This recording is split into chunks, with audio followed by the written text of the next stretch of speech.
Good morning, everyone. Steve Lindsay is in Chicago. He's at a conference at this particular moment, so he is unable to join us today. But we have a large group of individuals from Garden Spot who are here to say hello and or support.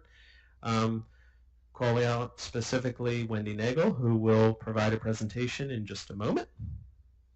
And familiar face, obviously, Steve Muller, Chief Operating Officer, and one other person I want to point out, Nate Weber, the Chief Financial Officer, is here as well. So he didn't want me to point him out immediately, but I figured, what the heck. So two quick things before we get started with our typical coffee and conversation.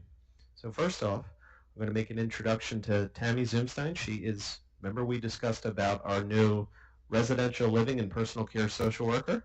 So Tammy would like to say a few words, and then we're going to pass the microphone off to Wendy Nagel, who has a little bit of information to share with you, and then we will get to the standard coffee and conversation format. Sound like a plan? All right. Tammy, come on up.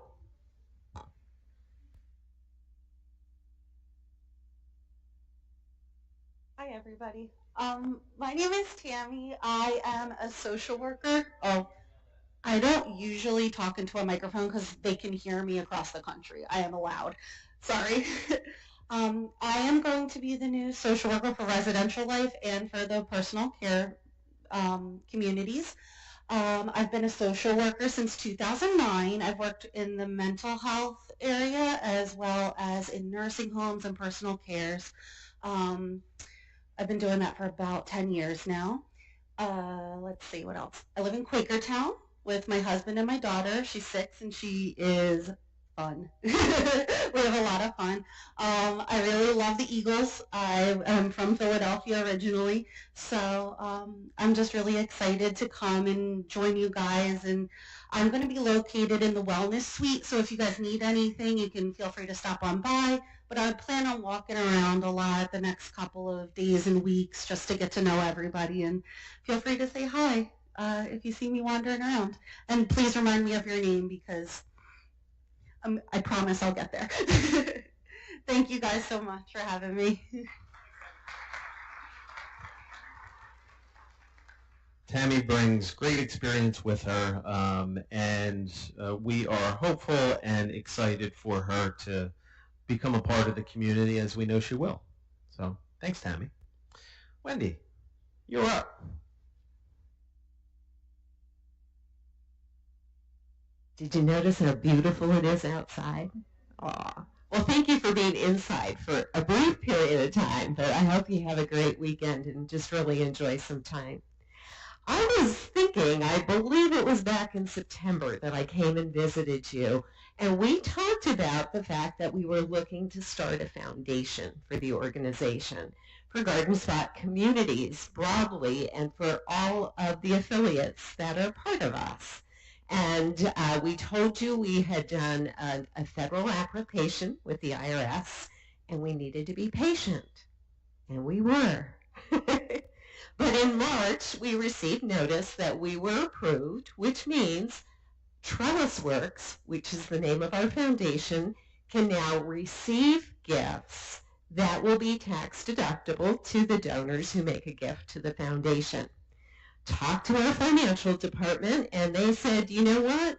It's going to be best if we wait till the beginning of the fiscal year.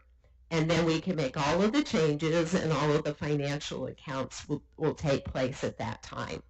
So what does that mean to us today? What we're looking at is starting the 1st of July, if you choose to make a charitable gift. And we can talk about different ways that you do that and have done that over the years. If you choose to make a charitable gift, you will be writing a check to TrellisWorks. And in the past, you wrote it to Frederick Living.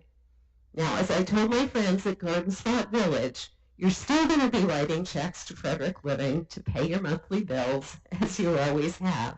But if you're looking to make a charitable gift, whether it's to the Frederick Living Benevolent Fund, or perhaps the Employee Compassion Care, or even the Art Fund, those gifts will be made payable to Trellis Works, and in the memo, you'll simply say what you want your gift to go to. And you can say Frederick Living Benevolent Fund, and that is how your money will be held. Because even though you're writing it to one organization, your money is being set aside for the organization that you represent. So there's no confusion, and there'll be no confusion as to benevolent funds are being held either for Frederick Living or benevolent funds will be held for Garden Spot Village, for the residents at Garden Spot Village making those gifts. So I have a little picture up here because it's probably the first time you'll see it in the mail, so to speak. And I don't want to mail you something without coming and just thanking you for your gifts in the past and let you know that the changes are taking place. So we typically do an annual appeal, and that is what this letter is reflecting. And you'll receive that in the mail July 1st. That letter is encouraging gifts through the end of this year, and we've set that goal in that 100,000 range.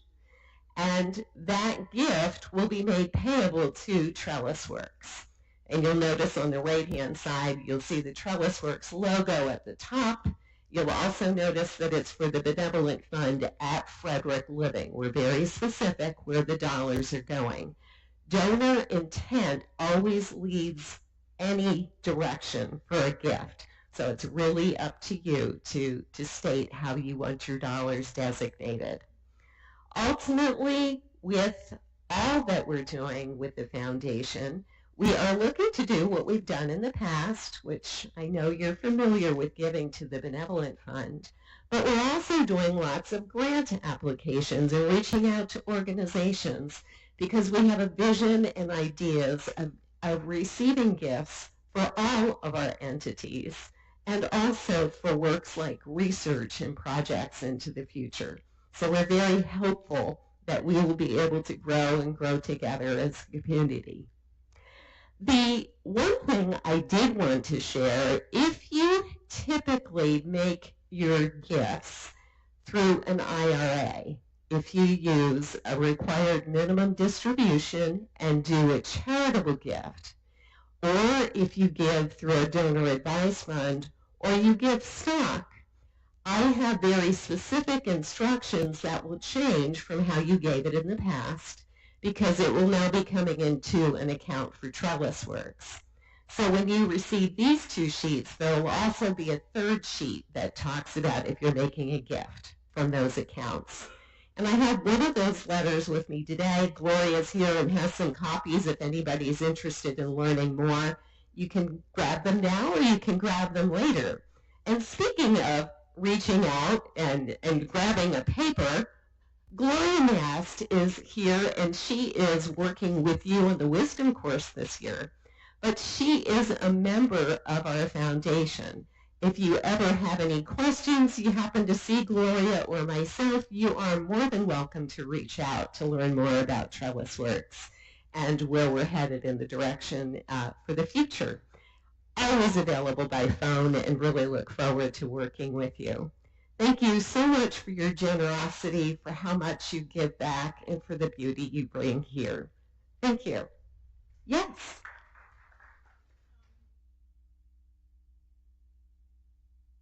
Just have one question. I know in the past years there have been local community incentives for fundraising where there's some entity in the community offers like a double match for so much of the money that you, and then they split it with organizations in the area. Because this is moving now to a Garden Spot Trellis Works or an entity, are we no longer included in something like that? So we will include, because it is Frederick Living that is designated, we will include that in the gift request. Mm-hmm. Yes. Anyone else? I do know we also are doing some grant fundraising that's very specific to Frederick Living. Because you are located within those 5 counties that surround Philadelphia, there's actually some grants that we can reach out to because of where you're located that we typically could not have done for Garden Spot Village. So I think we're going to have the options of both sides. Anyone else? Yes.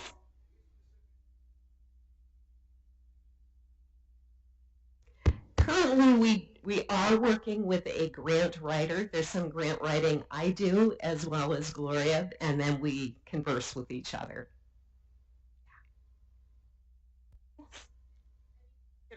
Any particular type of grant that you're currently working on? We are looking at healthy aging, and we're also looking at the areas of creative arts and the connection of that. There have been several grants that we've worked on with local organizations, and whether it's going to a bank organization or a foundation that's local or a family foundation. We've also done an application to the Creative Arts Collective, which is out of Nashville, Tennessee. So we're looking forward to that. Research is an area we're really passionate about looking at into the future. We feel that's an area we haven't addressed in the past.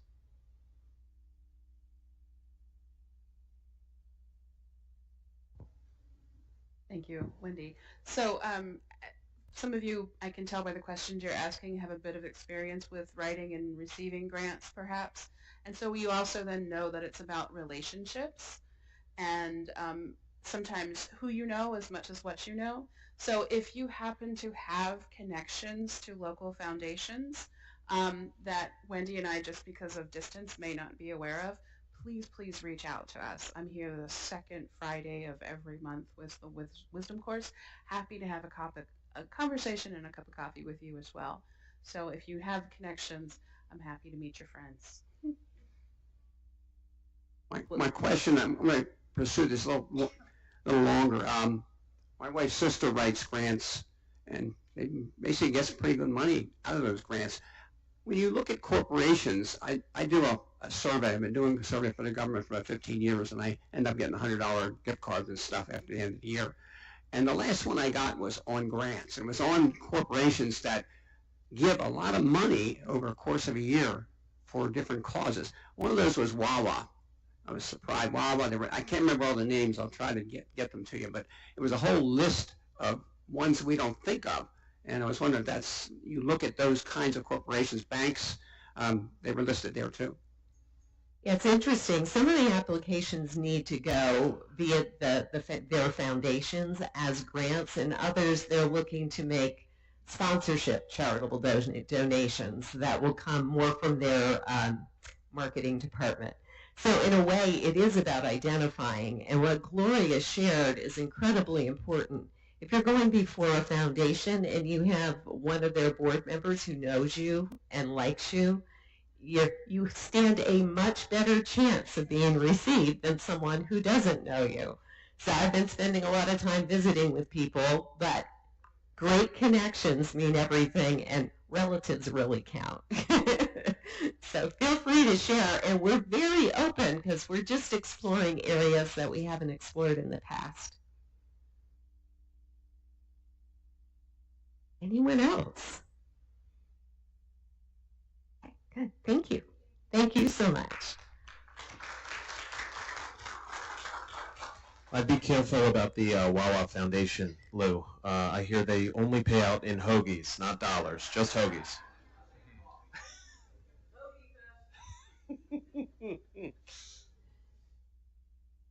So Mr. Lindsay is in Chicago. He's actually at are we maybe able to tune that down? Because it'll put a really nice shine on my forehead. Yeah, yes.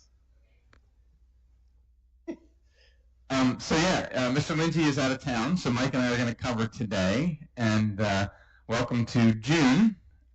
We had our coffee conversation at Garden Spot yesterday, and recognize that if you're from Seattle or Ireland, you may be really liked about the last 8 weeks with all the rain and foggy mornings, and it wasn't bad. It was kind of wonderful.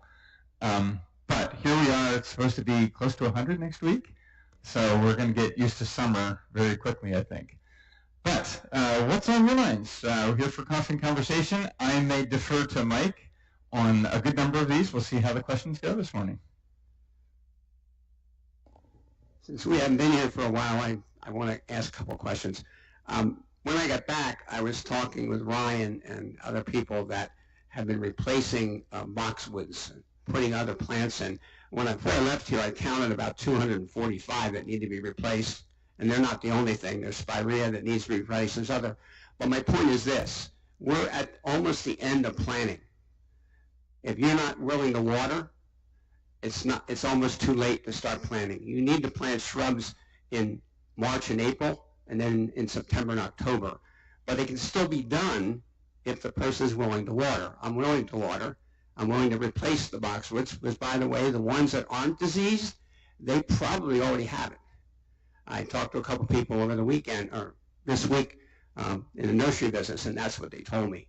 And that's why they don't sell them much anymore. They go with the hollies, the miniature hollies. They don't carry that blight. So I need to know, and I know some other people also, if we're willing to do it. I need someone to take the boxwoods out, but we need to move quickly because the curtain is closing as far as trying to plant. Yeah, great question, Lou. And to that very point, we will often put the plan together but not move quickly unless something happens to be particularly discounted or something else.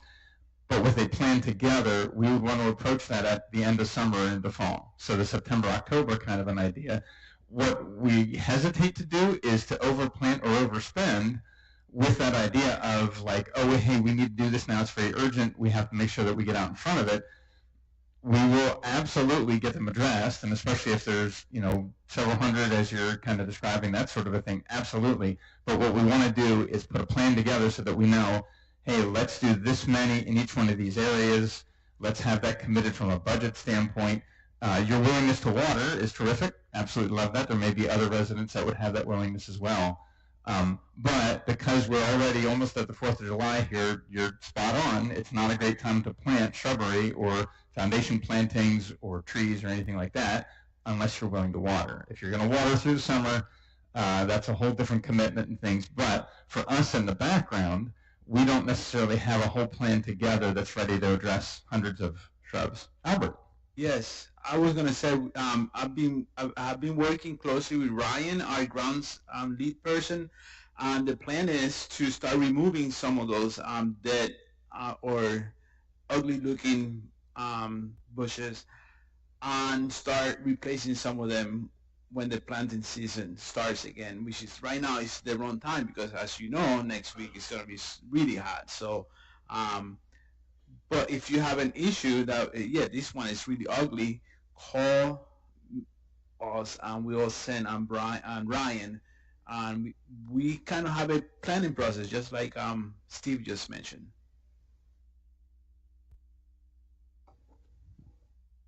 So while Mike is taking the mic, hopefully you've met Albert. Has everybody met Albert? Albert's wonderful. He has been with Garden Spot Communities. I'm just going to give this aside because he just filled in for one of the questions here. Albert has been around Garden Spot Communities for 20 years or so, had started part-time and did overnight shifts and things. Fun fact in the background, we actually have 3 generations of Vegas that work for us. Albert's mom has worked for us for many years. Albert and his wife Stacy. Stacy's in our maintenance department. She's one of our folks at the desk there that takes all the work orders and answers the phone and things. And then 2 of Albert's children, AJ, who's this big strapping guy that's in physical therapy, so you can't miss him. And then Alexi, who works in our wellness department. So it's really neat to have the Vegas with us. And one other thing to acknowledge, last week, so there's actually a nationwide nonprofit senior living association called Leading Age. And then state by state, we happen to have a very strong state association called Leading Age PA. Every year they give out a series of awards to frontline folks that provide care and managers and whatnot. Last week, Albert was actually recognized at Leading Age Pennsylvania as the manager of the year for the whole state. So a little bit of applause for Albert. And what a blessing for us, when we, as far as Garden Spot Village, Garden Spot Communities, you go into growth initiatives not knowing where it might lead. So when conversations first started with Frederick Living a couple of years ago, we had no idea if it would even come together, would it work. It did come together. It does work. And then what it provides in the background is an opportunity for somebody like Albert, who's been a part of our family for so many years, and his family is a part of our community, part of our Garden Spot Communities family. And now Albert has this opportunity. He's committed to the drive. He is doing that because he actually lives in New Holland. He lives about 3 minutes from our campus at Garden Spot Village. But he's making the drive to come serve here. And what a cool opportunity for growth for Albert's career. So anyway, we're proud of him, and congratulate him in the hallway when you see him sometime. Okay, back to Lou. The point you missed was, when I talked to Ryan, I talked to someone else, a couple of people actually replaced some other kinds of plants, paying their own money to do it. I'd be willing to pay my own money to replace those. One thing you got to be considering, and I'm only going by my past experience, having had a condo association where the queen palms got a fungal disease. We had to take every one of them out and dig the dirt out.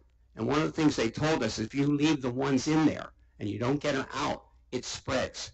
So those boxwoods that are still alive might already be diseased. And the longer you leave the dead ones there, the faster you're going to get the others diseased. And the worst part they can do is when the guys are trimming them with blowers and they blow that stuff all over, it goes into the other plants. And No, I appreciate the details. Okay, thanks, Lou. I have to say that my comments here will be within the framework of being here 6 years. So I'm kind of pre-Garden Spot and Frederick. Okay. Some of the concerns I'm going to express with the questions I'm going to ask. It's sort of an overarching question. The first question was, and some of these have been addressed this morning, thank God. How do Frederick Living and Garden Spot interface corporately? And secondly, how does that impact, if at all, with residents here? Yeah, great questions. And we really sort of don't get tired of addressing this or even talking about this. Just yesterday, at our coffee and conversation back in New Holland, we had an opportunity to talk about this very thing. So as I describe it now, I'm an engineer by training, and Nate can chime in from a finance standpoint if that's appropriate as well. But I try and think of things in, I'm a very visual person, but in layman's terms, kind of. About 6 or 7 years ago, we created Garden Spot Communities. Before that, it was Garden Spot Village, and then our at-home services and our adult day, and we had all these, as I would say, all these little boats on Maple Farm. We created Garden Spot Communities as an umbrella, or as the parent corporation for all of those. Now, all those entities exist under that umbrella of Garden Spot Communities. Frederick Living is now one of those little boats under the big ship, or under that big umbrella.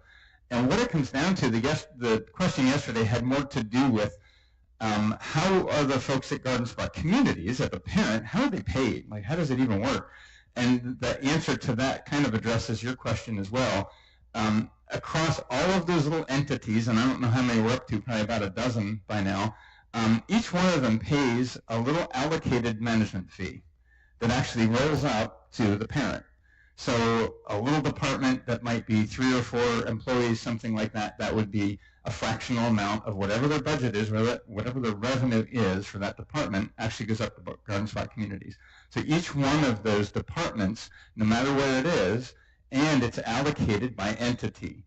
So there would be Frederick Living dollars that are allocated that actually go to pay some of Garden Spot Communities, but it's not commingled across any of them. A good example is we have self-storage now in New Holland. We had a parcel of 12 acres, and this is the first time we have a retail for-profit function under the parent, which is totally allowed. It works very well. We're a not-for-profit as Garden Spot Communities, but now any of those revenues, and that's just starting, so it's not like it's generating tons of profit yet, but someday it will. All those profits will actually go from Elanco self-storage up to the parent of Garden Spot Communities. So all that to say, excuse me, we get the corporate benefit of the sole leadership team, Mr. Lindsay, me, Nate, our HR services, all of our finance department services, many of those other corporate things, that's pretty much it. It's pretty much HR, finance, administrative staff. Some of Wendy's group would be in that as well, from Garden Spot Communities, but each one of those little boats benefits from it, and each one of those little boats pays its own allocation up to the parent without commingling any of them. So your dollars don't get commingled with Garden Spot Village, Garden Spot Village's dollars don't get commingled with yours, but at that parent level, we manage each one of those things with consistent leadership and that sole leadership team. Does that help to describe or kind of explain? Can I go from the ground up? You're coming from the top down. If I come from the ground up, how would I share experience with regard to affiliation and with regard to Frederick Living and Garden Spot Communities? I would say from my perspective, we are, as an organization, we're stronger, we're more organized, and we're better supported than we were prior to aligning with Garden Spot in every facet of the organization, from a leadership perspective, from a finance perspective, HR, IT, nursing, you name it. All of the facets of how we operate this community are in better shape post-alignment and post-affiliation with Garden Spot. And then what's incumbent on us, while Mike is getting the mic back to you, what's incumbent on us is how do we do that efficiently, and as time goes, how do we do it more efficiently? In business, they call that best practices. How do you share best practices across all those little boats, across all those enterprises?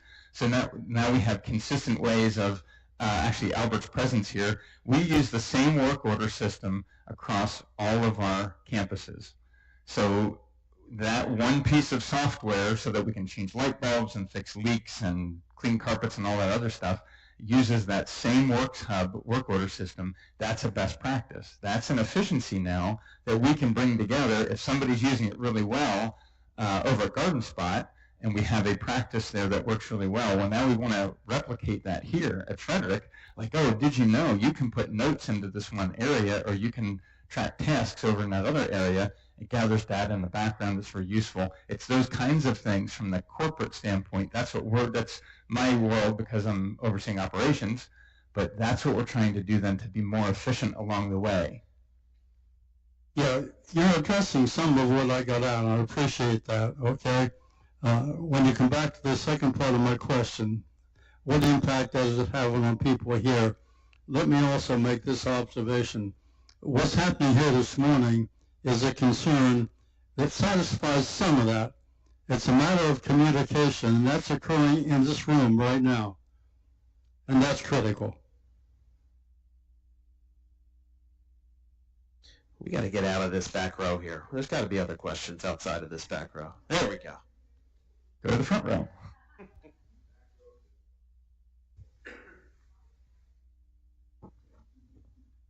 Where do we stand on renovation and or expansion at this time?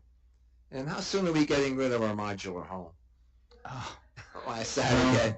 If we had a creative way to get rid of the modular home, we would have done it already. We haven't really come up with a good, it needs to go somewhere that's not here. And Mike and I haven't talked about that in months probably, but yeah, we should bring that closer to the top of the list so it finds a new place. As far as renovation and expansion things here, we are moving the ball down the field, and I know in months past, Mr. Lindsay had even mentioned, we're just about at a point to start sharing some drawings and sort of that master plan of what it looks like. We're actively having meetings, if not weekly, every other week with the architects, and that includes improvements that we want to make to create a new wellness area, and we're actually going to move the body shop as part of that, an apartment wing, and the plans for that, and some hybrid homes, which are sort of a villa, sort of a housing kind of an area. So I would say within the next month, 6 weeks, we'll have some plans together where, and we might do it tagged on to a town meeting. That might work well, where Steve Lindsay and I will come over and we'll bring some things, put the screen down, and be able to show you, and then maybe even have a handout after that or something. The thing about projects like that, this is millions of dollars over time. So what we try and do is make sure, are we planning well with what they call a master plan? You look at the whole big picture. So it's kind of like when you do a jigsaw puzzle. You really can't do the jigsaw puzzle without the lid. You ever think about that? Like how, well, actually, I know people that do that. They actually pull all the pieces out and put the lid away and try and do the puzzle. It's really difficult. But what we want is the lid. So that master plan is really like that jigsaw puzzle lid. And then we know that somewhere in the midst of that, we have all these little parts that we need to do, and you figure out how much it's going to cost, what the timing will be for those individual pieces and all the rest of it, and you put that on a schedule where, okay, now we can withstand that much cost, and then we'll build it, and then it'll, if it's apartments, people will move in, that'll generate some revenue, now we can do the second piece, and that's kind of a phasing that we would do with it and things. So that's where we are. We're still putting details together on that puzzle lid, but we're getting there. So. And what we'll be able to show to you all during that time is where it's located, how exactly it looks, designs, all of those aspects of what could be and what will be to come. We were able to share this, where we are at this step, with our board of directors at our last meeting in May. So that was a step that we took. The next one is to get it to the point where we can share it with you all for input. As Steve mentioned, think the space right over here, CK1, and the old physical therapy space, think of that as a new body shop physical therapy area, very, very well, large, nicely done. Think additional residential living in spaces that you can imagine where we would be able to build new residential living. But that is some of what will be coming down the pike and coming your way. And the modular is going to be expensive to remove, and in the meantime, there is very little we can do with it. I don't know how else to put that. If you know somebody that wants a used modular home office that will pay for it to be removed, will pay for it to be removed, let us know. Thank you. Good morning. My question is a scenario for both Mike and you, Steve. You have worked all your life. You finally have a chance to retire. You move into a home that you absolutely love. But you have someone that takes care of the outside of the property. And your front door, which greets your family and friends, is an absolute disaster. It's filthy. It is always filthy. You have now lived in your home for 5 years. You have addressed this with the people that take care of your property, and it remains filthy. And then you hear about expansion and taking care of other areas in your area where you are now living, and you don't get an answer. Could you share with me what I can do to take care of this? Because 5 years is a long time to access my home that I love. Thank you. I can start there. So what advice would I provide? I think this is a good start. I think this is a good forum to do that. I think it's good to do for everyone to hear, and I think that's a very clear way of doing it. How can we better improve services for you and for everyone in the community from what I'm hearing, that is a maintenance issue. That's what I hear when I hear that particular item. What we are focused on, and this is a broad answer to a very specific question. So to answer your question specifically, what would I do? I would do and probably feel exactly how you feel and do exactly what you're doing. So that is my direct answer to your question.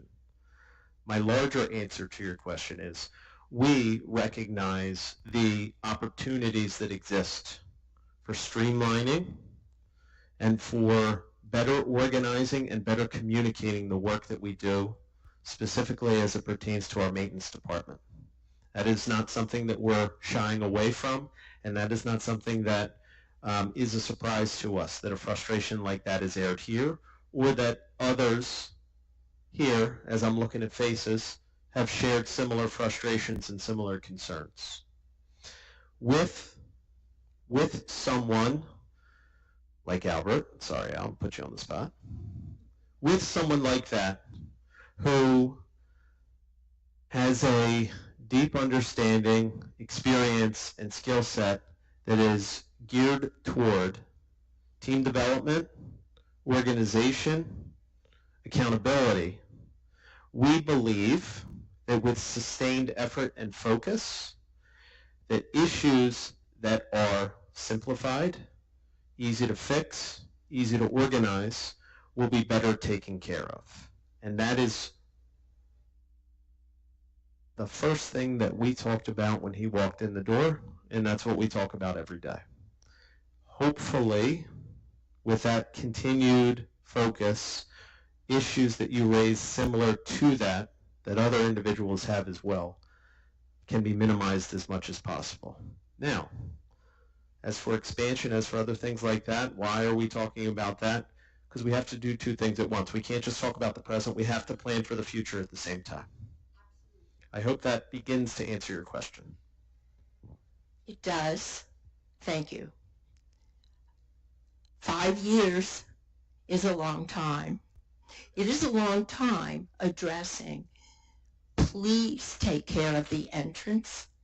It is the only entrance in our community that has always looked like this, has never been taken care of, and we in Maplewood pay our rent faithfully because it's required. We're not asking for things to be replanted. We are not asking for things to be painted. We are asking for someone to sweep, to clean out the dirt. If you had to access your home on a rainy day and have to walk in puddles of mud in order to get to your home in your main building, trust me, you would not wait 5 years. Thank you.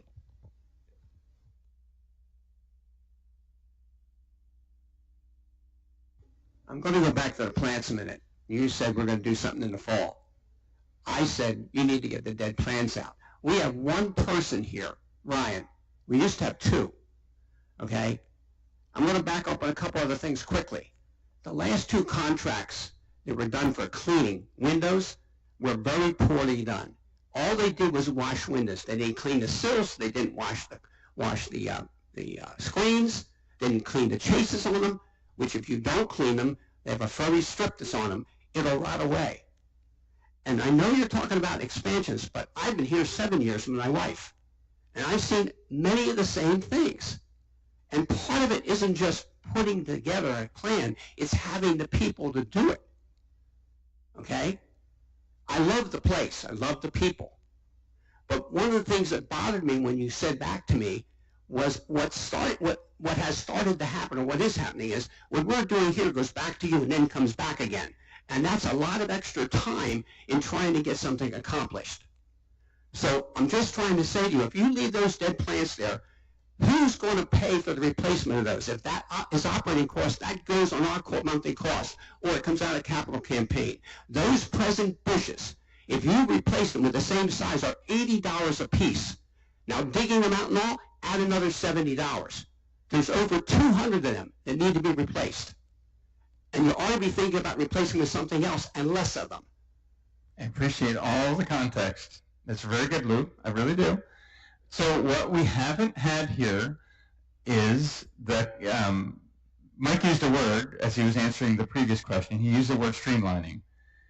And what we haven't had here and I'm not going to use COVID as an excuse, but over the last 5 years, COVID has done a lot to damage, especially in senior living, but across our society, that ability to communicate and that ability to fulfill expectations, fulfill commitments.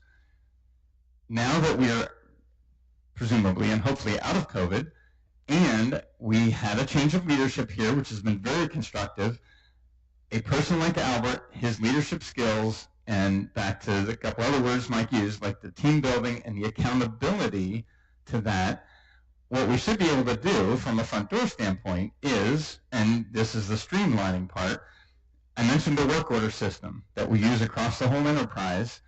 In that work order system, we would be able to see how many cleaning opportunities are there out there, and instead of doing one and another that are just a week apart or 3 weeks apart or something, how about we gather all those, have the right specialist that's here to do that, and do them all at once? Now we've streamlined that, we've made it much more efficient, and then we're saving the dollars. That's the point about getting the leadership to be consistent. Al's been here a week, so we want to give him a little bit of a chance to find his feet. I absolutely hear you about the diseased bushes, and if you don't get the ones that are diseased out, they might infect the other ones that are next to them using the leaf blower and things. I get it. I'm a landscape guy. I understand that. You know, my background speaks into that. I totally understand. But if we're paying that much attention to that, do we have pipes that are broken that actually need to be fixed? Well, now we're damaging hundreds of thousands of dollars worth of buildings compared to $70, $80 bushes, and I know is an issue. That's what we need to be sensitive to. Albert's here. He's on the deck. We need to build, we were just talking about this in the car on the drive over here, one of the blessings that we have as garden spot communities because of that parent company and all the little boats is a deep bench. You have such a blessing in Mike, and I feel blessed to have Mike, to have a Joe Genuardi on the board because there's bench strength. There are people here, Nathan Yorgi, you saw his name in the letter that you're going to get in July.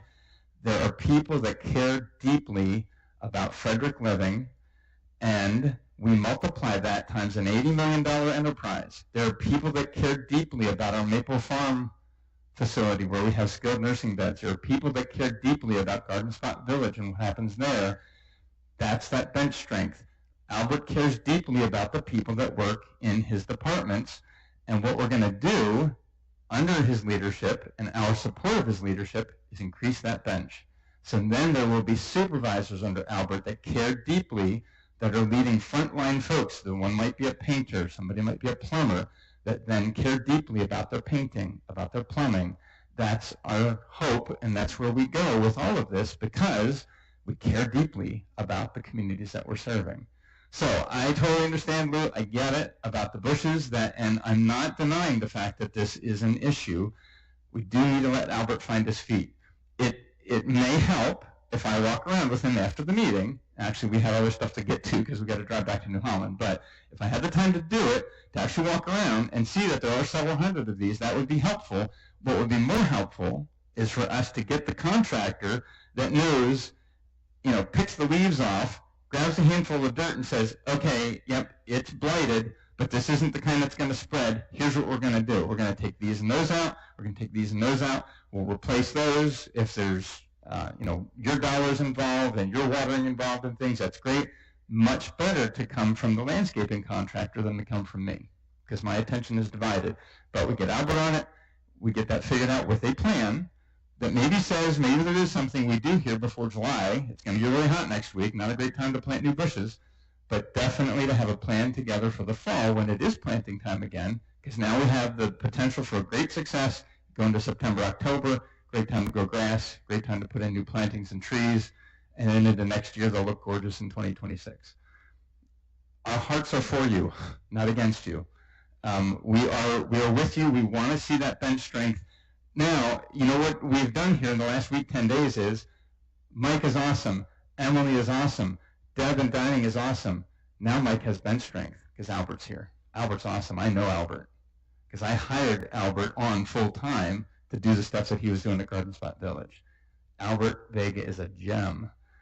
Albert's going to find people to hire that are going to be on his team. He's going to have bench strength, people that have a heart for you. Our hearts are for you, not against you. He's going to have people like that on his team. And then those supervisors and those shift managers are going to hire people that are going to have a heart for you. So that's my really long answer, but I don't want you to feel that we're dismissive in our answers or that we don't understand the issues. We do understand the issues. One of my concerns, and for Albert right now, is to watch for those things that are 5 and 6 figures of dollars. The $50,000 issues, the $150,000 issues, that's my concern. We don't know what we don't know. I see Mike's fixing his collar back there. The hair might be standing up on the back of his neck a little bit. We have a fire pump that is finally, it's fixed. It needs to be commissioned on Monday before we throw the switch and actually turn it back on. That is one of those 5-figure issues.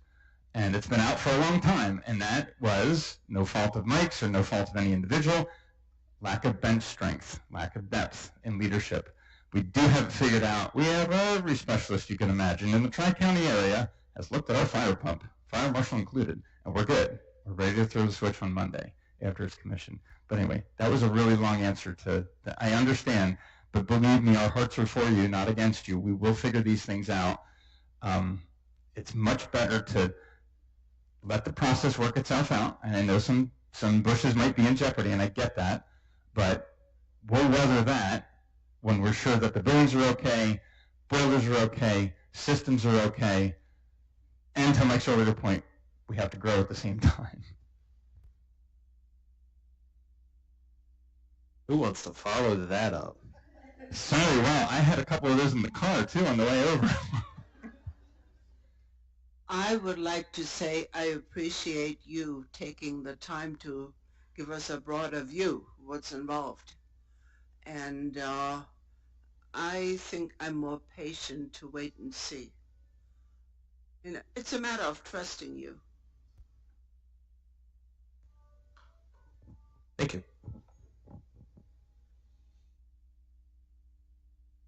And to that point, to follow up on that point, it's up to us as leaders in this organization to not lean back on the fact that you trust us or a few handful of people trust us, but to continue to work at that every day.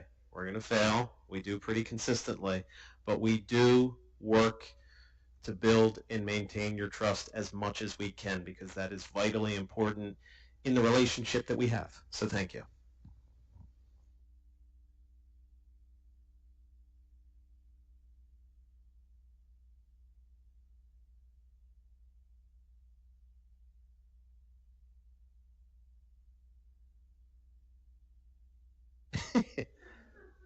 Carol said, I think we're done. Do we agree? Yeah, I guess. So I'll give, so this is one. Here's things that we're sensitive to. To kind of close on a neutral note, or maybe a higher, lighter note or something. Next week, with the high temperatures, we talked about this at our coffee conversation yesterday. We have an energy consultant that we've been using for 6-8 years or more in New Holland, and they do a really good job of helping us think through how do we use our electricity, how do we use our natural gas, those kind of things. What about the condition of our generators, all those things. And we are going to have very hot days. It sounds like something Tuesday, Wednesday, Thursday of next week, 99 degrees, whatever. Those are really high energy use days. We're at PPL out where we are. You folks are PICO. But no matter what, across the grid, it's all part of one really big grid, the PJM grid that covers Maryland and Pennsylvania, New Jersey, and all the rest of that. And some of the practical things that we can do, just so we're always thinking about, I'm always thinking about this, that's the engineer in me, but on those days, what we talked about yesterday was, don't bake your cookies at 2 in the afternoon. The hottest time of those hot days is somewhere between about 2 p.m. and 7 p.m., depending on the exposure of your cottage or your apartment. If you're on that south side or that west side, think about closing the blinds. If you're going to do laundry, laundry's fine, but do it early, right when you get up in the morning, and get it done and dried, and then you're folding and putting away, and you're in good shape by 2 o'clock, so that we can all kind of, and we try and do this as much as we can at Garden Spot. Everybody can lay low when it's just so hot out. And then we work in the background. We have opportunities to the extent that we can manage our energy well. We're a big energy user. Even, Frederick at your size, Garden Spot at our size, we're big energy users in our local grids off of those substations. So they can actually tune into us and ask us to shed little bits of load that none of us will notice, but that actually gives energy back to the person a mile and a half away so their air conditioners can run. Because the big users, and where we happen to be in New Holland, we have Case New Holland, we have Tyson Foods, we have these big energy users that are right down the road from us. And they shed load as well, and that makes sure that the grid has enough power to power all of the other stuff that's going on. So there are all these little nuanced things like that, but what we can practically do is think about that, like don't do your baking in the middle of the afternoon on a hot day, try and do your laundry early, and then think about closing those shades. If it faces the sunny side, if it faces west or south, close those shades in the afternoon. How's that? Better way to end? Good. All right, we will give you 8 minutes of your day back. Thank you so much for being here, and no matter what, enjoy the summer. It's here. We'll enjoy it while it lasts.